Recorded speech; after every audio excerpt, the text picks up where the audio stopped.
നമസ്കാരം. വീണ്ടും ജ്യോതിഷ ദീപം ചാനലിലേക്ക് സ്വാഗതം. ഞാൻ ജ്യോതിഷൻ വിപിൻ നാരായണൻ, ശ്രീഭദ്ര ജ്യോതിഷാലയം, ഓണംകുന്ന് ഭഗവതി ക്ഷേത്ര സമീപം, കൂത്താട്ടുകുളം. ഇന്ന് നമ്മൾ ചർച്ച ചെയ്യാൻ പോകുന്ന ടോപ്പിക്ക് യന്ത്രങ്ങളിൽ വളരെ കേമമായ, ആകർഷിക്കാൻ കഴിയുന്ന, ആരെയും ആകർഷിക്കാൻ കഴിയുന്ന, നമുക്കിഷ്ടമുള്ളവരെ ആകർഷിക്കാൻ കഴിയുന്ന, ധനത്തെ ആകർഷിക്കാൻ കഴിയുന്ന, സർവകാര്യങ്ങളും സാധിച്ചു തരുന്ന, ക്ഷിപ്രഫലപ്രദായിനിയായിരിക്കുന്നതായ ത്രിപുരസുന്ദരി യന്ത്രത്തെക്കുറിച്ചാണ്. ഈ യന്ത്രത്തിൻ്റെ ഫലശ്രുതി, ആചാര്യന്മാരാൽ പറയപ്പെട്ടിട്ടുള്ള ഫലശ്രുതിയെക്കുറിച്ചാണ് ഇവിടെ നമ്മൾ പരിചയപ്പെടാൻ പോകുന്നത്.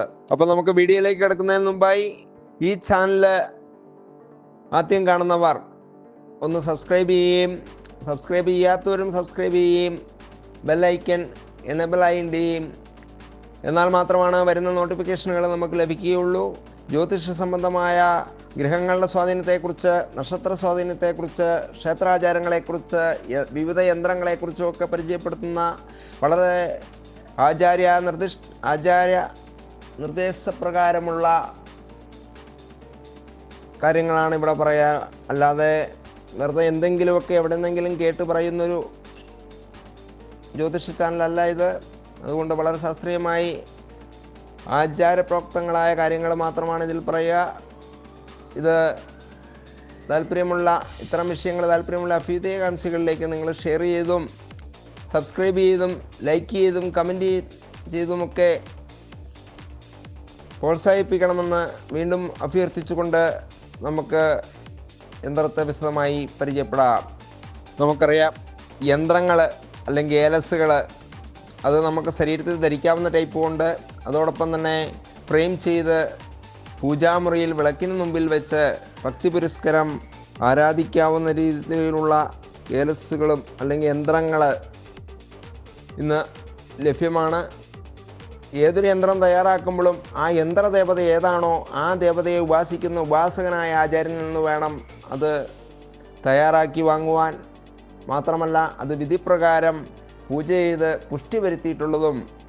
വിധിപ്രകാരമെന്ന് പറയുമ്പോൾ ഒരു ക്ഷേത്ര നിർമ്മാണത്തിന്, ക്ഷേത്ര പ്രതിഷ്ഠയ്ക്ക് ഏതെല്ലാം ഘടകങ്ങൾ ആവശ്യമായിട്ടുണ്ടോ അതെല്ലാം തന്നെ യന്ത്ര നിർമ്മാണത്തിനും ആവശ്യമാണെന്നാണ് പറയുക. അതായത് ഒരു ദിവസം ജലാധിവാസം, ആ യന്ത്രം എഴുതുന്ന തകിട് അത് വെള്ളിത്തകിടാകാം, ചെമ്പിൻ്റെതാവാം, സ്വർണത്തിൻ്റെതാവാം. സ്വർണത്തിൽ പകുതി വെള്ളിക്ക് ഫലമുണ്ടെന്നാണ് പറയുക. അങ്ങനെ വെള്ളിത്തകിടിൽ എഴുതിയിരിക്കുന്ന അല്ലെങ്കിൽ സ്വർണ്ണത്തകിടിൽ എഴുതിയിരിക്കുന്ന ആ യന്ത്രം ആദ്യം ആ തകിട് ഒരു ദിവസം ജലാധിവാസം ചെയ്യുക, പിന്നെ പുറ്റുമണ്ണ് തേച്ചെഴുതുക, പിന്നെ നാൽപ്പാമരപ്പൊടി കൊണ്ട് അഭിഷേകം ചെയ്യുക, സ്വപരിവാര പൂജ. ആ ദേവത ഏതാണോ ആ ദേവതയ്ക്ക് സ്വപരിവാര പൂജയോടുകൂടി തന്നെ യന്ത്രം എഴുതി ആ യന്ത്രം പ്രാണപ്രതിഷ്ഠയും ജീവപ്രതിഷ്ഠയും യന്ത്രഗായത്രിയും മന്ത്രഗായത്രി തുടങ്ങിയ എല്ലാ യന്ത്രങ്ങളിലും പൊതുവായിട്ടുള്ള സംഗതികളൊക്കെ എഴുതിയതിന് ശേഷം ആ ദേവതാ മന്ത്രങ്ങൾ 1008 അതിന് മേളിലോ ജപിച്ച് ശക്തി വരുത്തി ഹോമസംവാദവും കൂടി സ്പർശിച്ച് വേണം ഒരാൾ കൊടുക്കുവാൻ. അത് വാങ്ങുന്ന ആൾക്ക് ഏതെങ്കിലും രീതിയിലുള്ള ബാധാദോഷങ്ങളൊക്കെ ഉണ്ടെങ്കിൽ അതിനെ ഒഴിവാക്കിയതിന് ശേഷം വേണം അത് സ്ഥാപിക്കാൻ അല്ലെങ്കിൽ ധരിക്കുവാനൊക്കെ ചെയ്യേണ്ടത്.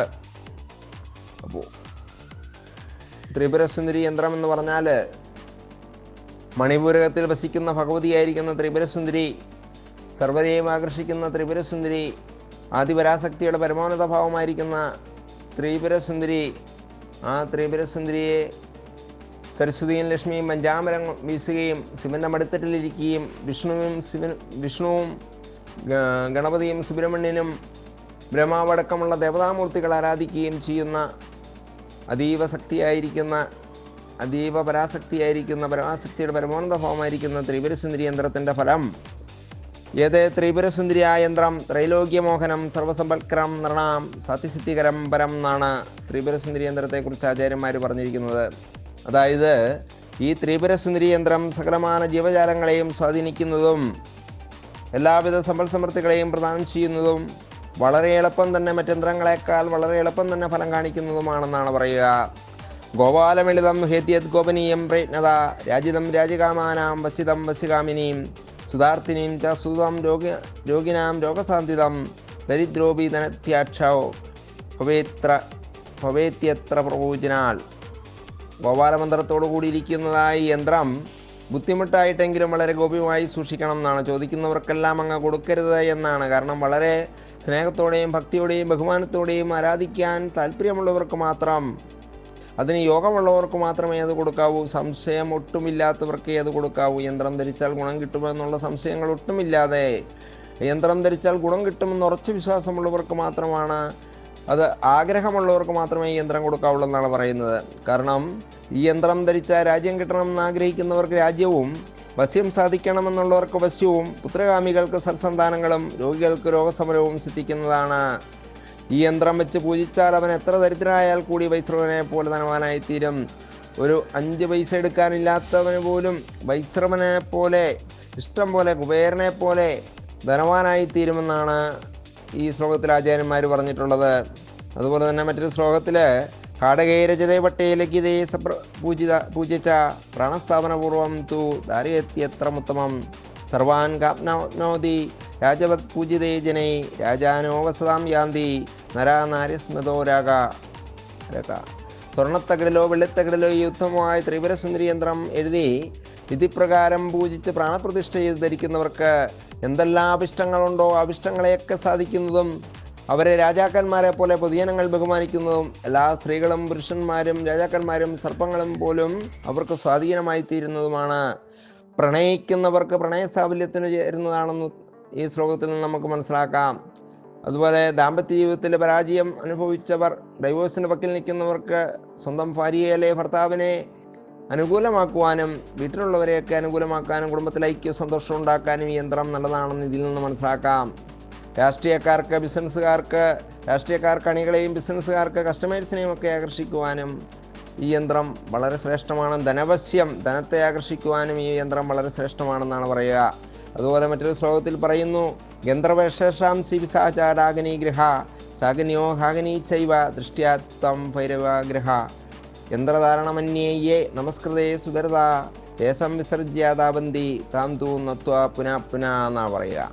ഗന്ധർവന്മാർ, യശസ്സന്മാർ, രാക്ഷസന്മാർ, പിശാചുക്കൾ, ഡാഗനീഗ്രഹങ്ങൾ, സാഗനികൾ, ഹാഗനികൾ മുതലായ ഭയങ്കരമൂർത്തികളും അതുപോലെയുള്ള മറ്റ് ദുർദേവതകളും ഈ ത്രിപുരസുന്ദരി യന്ത്രം ധരിക്കുന്നവനെ കണ്ടാൽ അപ്പോൾ തന്നെ അവനെ നമസ്കരിക്കുകയും പിന്നെയും പിന്നെയും വന്ദിക്കുകയും ചെയ്തിട്ട് ആ പ്രദേശത്തെ തന്നെ ഉപേക്ഷിച്ച് ദൂരത്തേക്ക് ഓടിപ്പോകും. നമ്മളെ ഉപദ്രവിക്കാനായി നമ്മുടെ ശത്രുക്കൾ വിടുന്ന ബാധാമൂർത്തികളൊക്കെ നമ്മളെ ഉപദ്രവിക്കാനായി വന്നാൽ പോലും ഈ യന്ത്രം ധരിച്ചിരിക്കുന്നവനെ കണ്ടാൽ അവനെ നമസ്കരിക്കും, അവനെ വീണ്ടും വീണ്ടും വന്ദിച്ചിട്ട് ഓടിപ്പോകും എന്നാണ് പറയുക. അതുപോലെ ക്രൂരമൃഗങ്ങളൊക്കെ നമ്മളെ ഭക്ഷിക്കാനായി പാഞ്ഞെടുത്താൽ പോലും അടുത്തു വരുമ്പോൾ ഈ യന്ത്രത്തിൻ്റെ പ്രഭയാൽ അത് അവിടെ നിന്ന് ഒഴിവായി പോകും, ശാന്തമായി തീരുമെന്നൊക്കെ ഈ ശ്ലോകത്തിൽ നിന്ന് നമുക്ക് മനസ്സിലാക്കാൻ കഴിയും. ഇതാണ് ത്രിപുരസുന്ദരി യന്ത്രത്തിൻ്റെ ഫലത്തെക്കുറിച്ച് ആചാര്യന്മാർ വളരെ ചുരുക്കത്തിൽ പറഞ്ഞിട്ടുള്ളത്. ഇത്രയുമൊന്നുമല്ല, അതിശ്രേഷ്ഠമായിരിക്കുന്ന ഈ ത്രിപുരസുന്ദരി യന്ത്രം വളരെ ക്ഷേമവും വളരെ പെട്ടെന്ന് ഫലം നൽകുന്നതും, അത് ആ ഏലത്തെ തൊട്ട് അല്ലെങ്കിൽ ആ യന്ത്രത്തെ വെച്ച് ആരാധിച്ചാൽ അവർക്ക് സർവ്വവിധ ഐശ്വര്യങ്ങളും ആഗ്രഹ സബലീകരണങ്ങളുമൊക്കെ നൽകുമെന്നാണ് പറയുക. ലളിതാ സഹസ്രനാമത്തിലെ ഉപാസനാ ദേവതയായിരിക്കുന്ന ത്രിപുരസുന്ദരി, ശ്രീചക്രത്തിലെ ഉപാസനാമൂർത്തിയായിരിക്കുന്ന യന്ത്രങ്ങളിൽ രാജ്യാവായിരിക്കുന്ന ശ്രീചക്രത്തിലെ ഉപാസനാ ദേവതയായിരിക്കുന്ന ത്രിപുരസുന്ദരി യന്ത്രത്തെ എത്ര കണ്ട് ഭക്തിയോടെയും ബഹുമാനത്തോടും കൂടി ആരാധിക്കുന്നു, അത്ര കണ്ട് യാതൊരുവിധ ബുദ്ധിമുട്ടുകളും അല്ലലുകളുമില്ലാതെ ഒരുവനെ പരിപാലിക്കുമെന്നുള്ള കാര്യത്തിൽ അനുഭവങ്ങൾ ഒട്ടേറെ സാക്ഷിയായി നിൽക്കുന്ന യന്ത്രം കൂടിയാണ് ഈ ത്രിപുരസുന്ദരി യന്ത്രം. ഈ ത്രിപുരസുന്ദരി യന്ത്രത്തെക്കുറിച്ച് വളരെ ലളിതമായി ഇത്രയൊക്കെ പറഞ്ഞുകൊണ്ട് ഞാൻ നിർത്തുന്നു. ഈ യന്ത്രം ആവശ്യമുള്ളവർക്ക് മേലെ കൊടുത്തിരിക്കുന്ന നമ്പറിൽ കോൺടാക്റ്റ് ചെയ്യാവുന്നതാണ്. ഞാൻ വിപിൻ നാരായണൻ, ശ്രീഭദ്ര ജ്യോതിഷാലയം, ഓണംകുന്ന് ഭഗവതി ക്ഷേത്രത്തിന് സമീപം കൂത്താട്ടുകുളം. പുതിയൊരു വീഡിയോയുമായി വീണ്ടും കാണാം.